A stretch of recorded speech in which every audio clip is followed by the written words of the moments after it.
आयचें पयलें वाचप जाणवायेच्या पुस्तकांतलें आनी त्या वाचपांत आमी आयकलें देवान नितीदारांक आनी पदवेर आसल्यांक देवान तांकां ती पदवी दिल्या देखून तांणी प्रामाणीकपणान लोकांची सेवा करूंक जाय अशें वाचप सांगता। आनी अशें जर जालेलें जाल्यार कितलें बरें जातें न्हय। पूण आमी जाणाव पदवेर कोण आसात ते सगळेच लोकांची सेवा करता अशें म्हणूंक जायना। ते भ्रश्टाचारान बुडलात। कोर्टीन गेल्यार दुबळ्या मनशांक नीत मेळना। दुडू आसलो मनीस व्हडल्या व्हडल्या वकिलांक घेता आनी आर्तें परतें करून सुटता, पूण सादो दुबळो मनीस शिरकाता। हें आयचें वाचप पदवेर आसल्यांक शिटकायता आनी आमकांय तें वाचप शिटकायता, कित्याक आमी दुसऱ्या सोवें प्रामाणीकपणान वागोवंक जाय। आमी दुसऱ्यांक नागोवंक जायना, फटोवंक जायना। दुसऱ्या वाचपांत जेजू एका गांवांत भितर सरलो आनी 10 जण कोडकार ताका मेळूंक आयले। जेजूच्या काळार कोडाची पिडा म्हणजे लोक खूब भियेतालो। कोणाक कोड जाला तांणी गांवांत रावूंक जाय नासलें, गांवा भायर तांणी जिवंक जाय आनी पयस सावन लोक तांकां कितें तरी जेवण खाण असो उडयतालो, दिनासले उडयताले अशें, आनी तें खावन ते दीस काडताले। आनी कोडकार दादलो जावं स्त्री जावं मेली जाल्यार तांकां कोण माती दिनासलो, थंयच तांची मोडी मनजात्यांनी खावन वेची पडटाली। असली एक भिरांकूळ परिस्थिती। इतलें आसून सयत ते 10 जण धीर घेतात, कित्याक तांणी जेजू विशीं आयकल्लें आसतलें। देखून ते येतात आनी जेजूक म्हणटात आमची काकूळट कर। आनी जेजू तांकां म्हणटा आतां वचात आनी तुमचे धर्मगुरू आसात तांकां दाखयात धाडटा। आतां वाटेर वेता वेतानाच ते बरे जाले, पूण फकत एकलोच पाटी येता, जेजूच्या पांयां पडटा आनी आर्गां दिता। आनी तो पाटी आयलोलो मनीस जुदेव नासलो, तो सामारियेकार। आतां हे कोण सामारियेकार म्हणजे कोण? हे जुदेवूच, पूण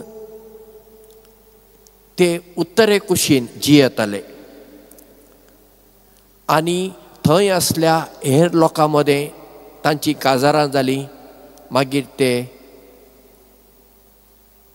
कितें म्हणुया आमी मिस्तीस म्हणटा न्हय गोंयांत, तशे ते मिस्तीस जुदेव। देखून हे दखिणेचे जुदेव ह्या सामारेकारांक सकयल्या नदरेंतल्यान पळयताले, भायले अशें कितें ते पळयताले। आनी तो जेजूस येता आनी हे आपूण जुदेव म्हणपी बरें जाले, पूण ते पाटी येना। देखून जेजू म्हणटा 10 जाणांक न्हय बरें केल्लें, तर एकलोच कित्याक देवाक वाखाणूंक पाटी आयलो आनी उरले खंय गेले? आनी मागीर फुडें जेजू म्हणटा वच तुज्या भावार्थान तुका बरो केलो म्हणटा। आमच्या जिवितांत आमी त्या 9 कोडकारां भशेन वागता। आमकां देवाचो उगडास केन्ना येता?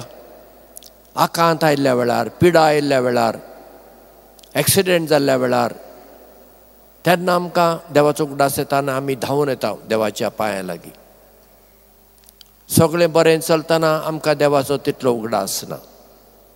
आनी पळया, आमी मागलेलें आमकां मेळूंक ना वा कितें आमच्या जिवितांत घडता तेन्ना आमची मदलीं बरींच जाणां देवाचेर शिणटात, अशें देवान म्हाका कित्याक केलें अशें उलयतात। आनी अशें करतना आमी त्या 9 कोडकारां भाशेन पळया आज आमी जिवंत आसा. कालचे राती संवसारार लाखांनी वा ताचे परस चड लोक विविध कारणां खातीर मेलो. आयच्या दिसाचो उजवाड तांकां पळोवंक मेळना. पूण आमी आसा म्हूण जिवन हेंच देवाचें देणें हें आमी वळखून घेता. आमकां चलूंक जाता, आमकां दिश्टी पडटा, आमकां आयकूंक येता, आमकां उलोवंक येता. हें सगळें देवाचें देणें न्ही.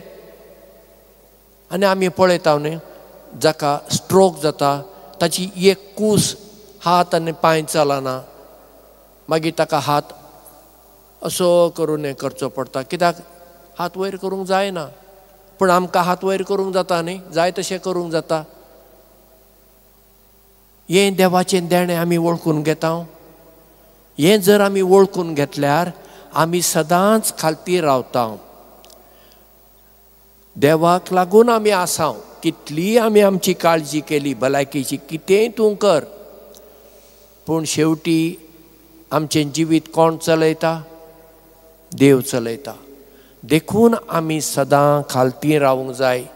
देवाक आमी दिनवासूंक जाय आनी खालतीकायेन ताचे लागीं आमी मागूंक जाय, आमचे पासत आनी दुसऱ्यां पासत. आमचे भाशेंत देव बरें करूं हें एक वाक्य आसा. देव बरो दीस दिवं, देव बरी सांज दिवं, देव बरी रात दिवं, तें जालें. हें आमकां 16व्या शेंकड्यान जेजवीत मिशनरींनी हीं उतरां घडयलीं आनी आमकां शिकयलीं. कोंकणी लोकां मदें हीं उतरां आसात. पूण कितें म्हणुया गोंयांत म्हजो अणभव, थंय कुमसाराक बसल्या वेळार शिकप नासली आनी त्यो अस्तुऱ्यो वेताना थँक्यू फादर. हांव म्हणटा बाय देव बरें करूं, परत्यान ती म्हणटा थँक्यू फादर. पळय इतलो आमचेर एक फिरगी भाशेचो प्रभाव पडला. थँक्यू म्हण कोणेंय म्हणूं येता न्ही. देवाक जो कोण मानिना ताणें सुद्दां थँक्यू म्हणूं येता. पूण देव बरें करूं कोणें म्हणूं येता? कोण देवाक मानता, देवाचेर विस्वास आसा, ताणीच देव बरें करूं म्हणूं येता न्हू. गोंया भायर अशें जायना. हें गोंयांतूच जालां. गोंयांत इतली आमकां कीड लागल्या, आमकां फिरग्यांचें सगळें भांगार कशें दिसता. पळय तांचें बरें आमी घेवंक जाय, दुबावच ना. पूण आमचें बरें आसा तें आमी सांबाळूंक नाका. खंयचे भाशेंत अशें आसा देव बरें कर म्हूण देवाच्या नांवान आसा? मराठीन आभार म्हणटात, हिंदीन धन्यवाद, गुजरातीन धन्यवाद, कन्नड भाशेंत धन्यवाद, कोंकणींतूच अशें आसा. पोर्तुगेजान ओब्रिगाद न्ही. आमचेच भाशेन कोंकणी भाशेन आमी देवाचें नांव काडून